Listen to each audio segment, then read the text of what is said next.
Sono nata nel 1972, sono stata in paese fino a 18 anni, sono andata a scuola in Guagno, poi dopo in Bigo e poi in Ajaccio, dopo mi sono maritata.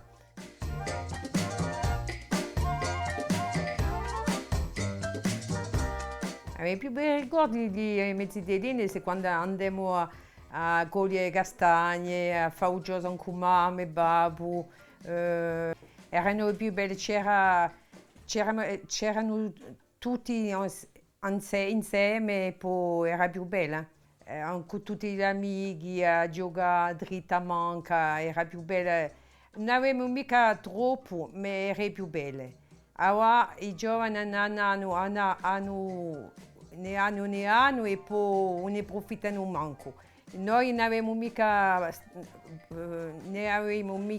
abbastanza, ma ne avevamo approfittato.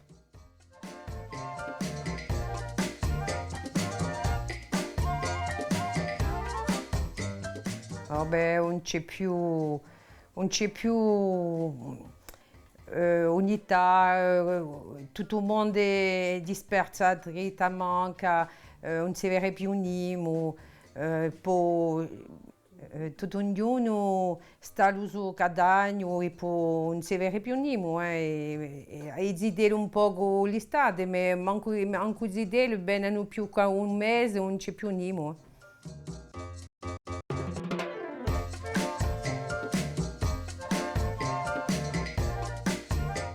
Io regretto mica i valori che mamma e babbo mi hanno dato, perché erano, erano valori che ora i zitelli non hanno più. Non sono più insieme, non so più. Noi eravamo sempre a fare una cosa tutti insieme, un altro. E ora sono tutto ancora uso telefono, ancora uso cose, non c'è più famiglia, non c'è più l'amore che c'era annanzi.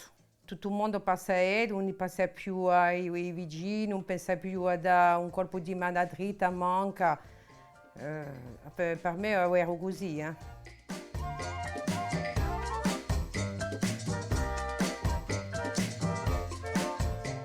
Che le idee tutti cari, che fanno tutti insieme le cose, e poi che le siano dritti e mica ancora malauradamente a sta droga, tutte queste cose qui che fanno che la gioventù si perde un poco.